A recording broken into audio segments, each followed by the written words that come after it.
Hi everybody, I hope that you're all doing really well. So today I am back to talk about my most anticipated releases for the months of January to March 2023. Now I'm going to be really honest with you, often when I'm putting together these lists of books, I'm kind of struggling. I usually like there to be about 15 titles that I want to talk about, but sometimes, yeah, I don't hear as much, or especially in the autumn winter months. Publishers are kind of winding down for the year. There's been a big push in September and potentially is going to be a big push in January, but there's not always a big push for October to December.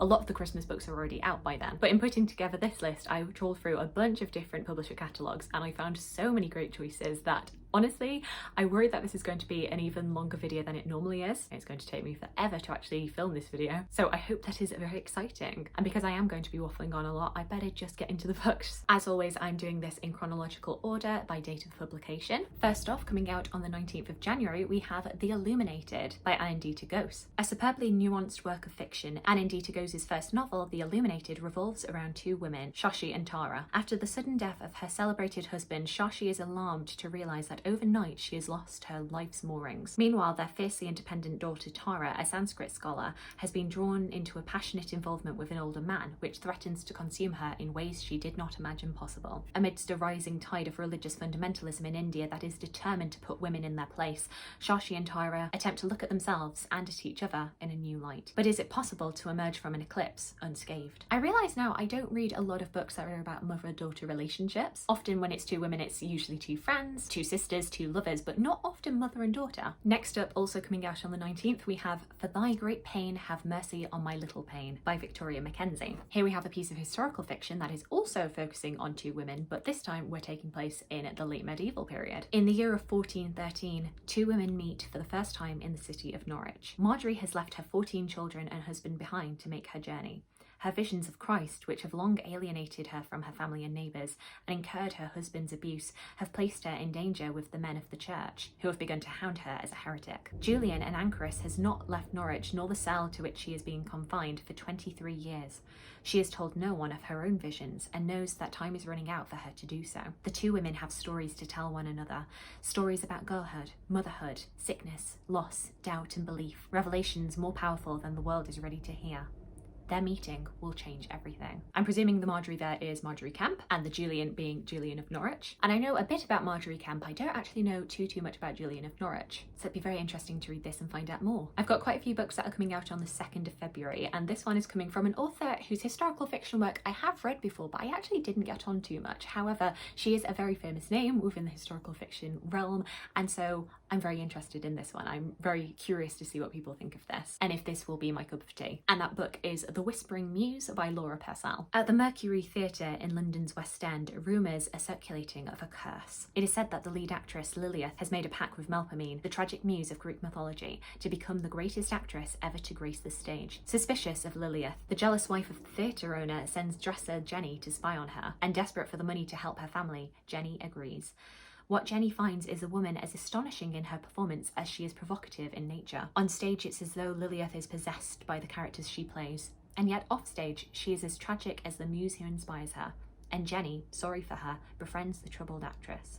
When strange events begin to take place around the theatre, Jenny wonders if the rumours are true, and fears that when the muse comes calling for payment, the cost will be too high. I'm a big theatre fan, but I've actually never read a book, I don't think, that is set in a theatre, which seems like a gaping hole in my historical fiction reading. Next up, also coming out on the 2nd of February, we have Mrs. Van Gogh by Carolyn Cauchi. In 1890, Vincent van Gogh dies penniless, unknown, a man tortured by his own mind. 11 years later, his work is exhibited in Paris and his unparalleled talent finally recognised.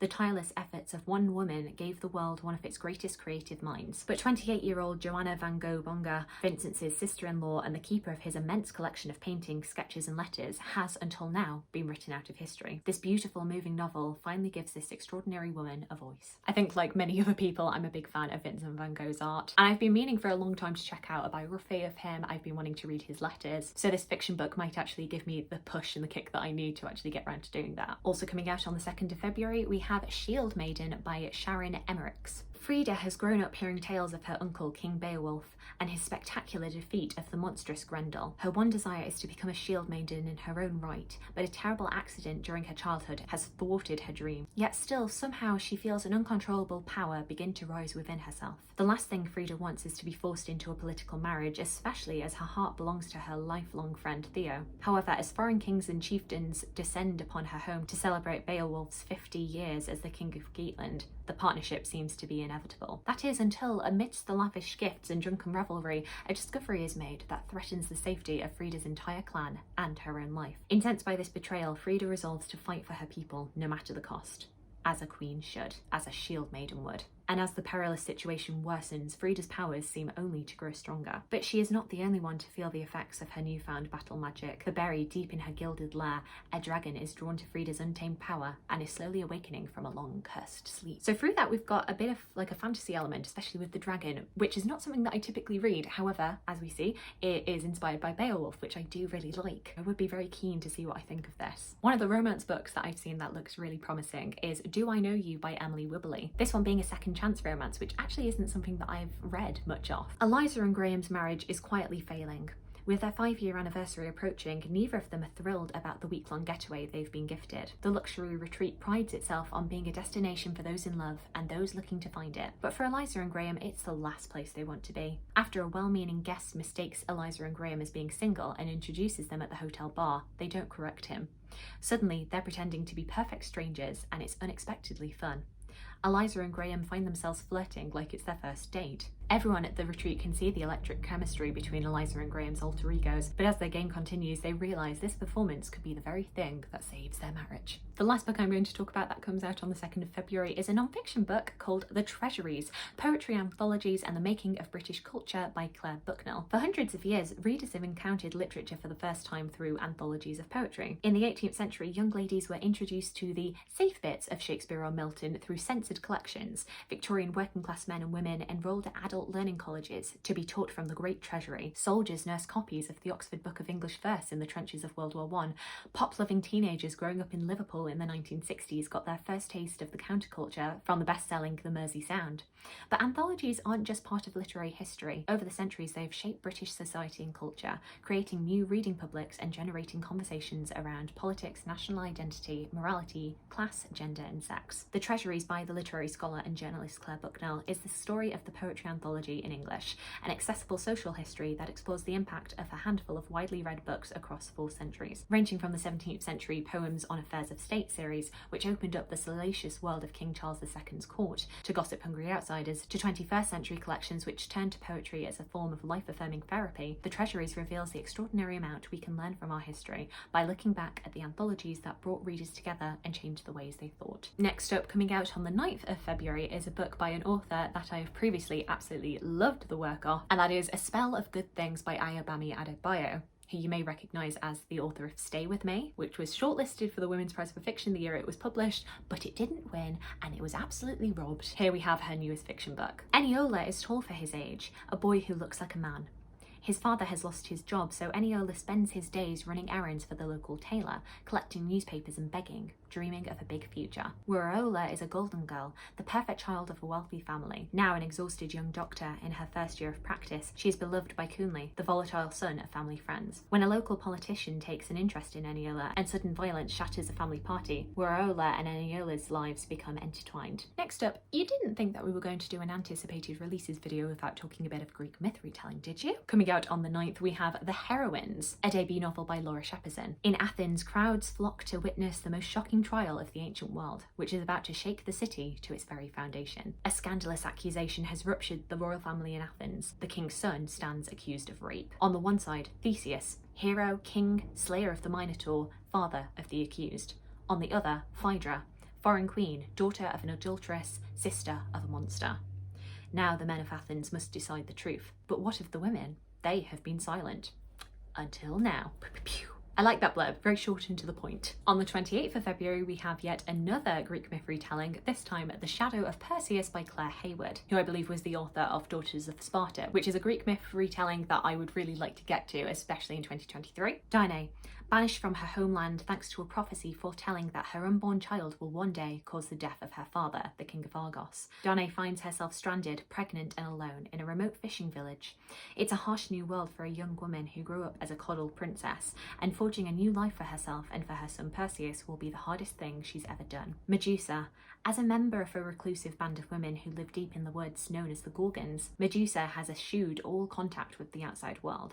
That is, until the day she finds an injured boy named Perseus in the forest. Andromeda. When a harsh sandstorm threatens to destroy her nomadic desert tribe's way of life, Andromeda knows that a sacrifice will be required to appease the gods and end the storm. But when a forceful young Perseus interferes, Andromeda's life is set on an entirely new path. As Perseus becomes increasingly obsessed with the promise of his own destiny, his heroic journey casts a shadow of violence and destruction across all three women's lives.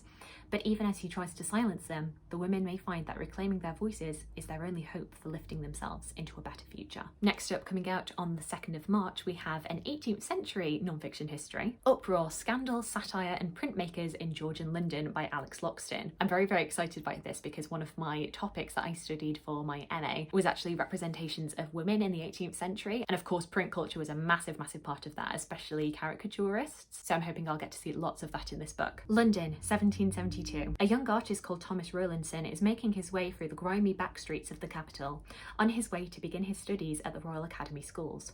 Within a few years, James Gilray and Isaac Cruikshank would join him in Piccadilly, turning satire into an art form, taking on the British establishment and changing forever the way we view power. Set against a backdrop of royal madness, political intrigue, the birth of modern celebrity, French Revolution, American independence and the Napoleonic Wars, Uproar follows the satirists as they lampoon those in power, from the Prince Regent to Georgiana, Duchess of Devonshire. Their prints and illustrations deconstruct the political and social landscape with surreal and razor-sharp wit, as the three men vie with each other to create the most iconic images of the day. Oh, I'm really desperate to read that one. Next up, also coming out on the 2nd of March, we have historical fiction set in the late Victorian period. And this one really reminds me of the TV show Miss Scarlet and the Duke. And if you've seen that show, I will read the blurb and you'll find out why. Violet Hamilton is a woman who knows her own mind, which in 1896 can make things a little complicated. At 28, Violet's father is beginning to worry she will never find a husband.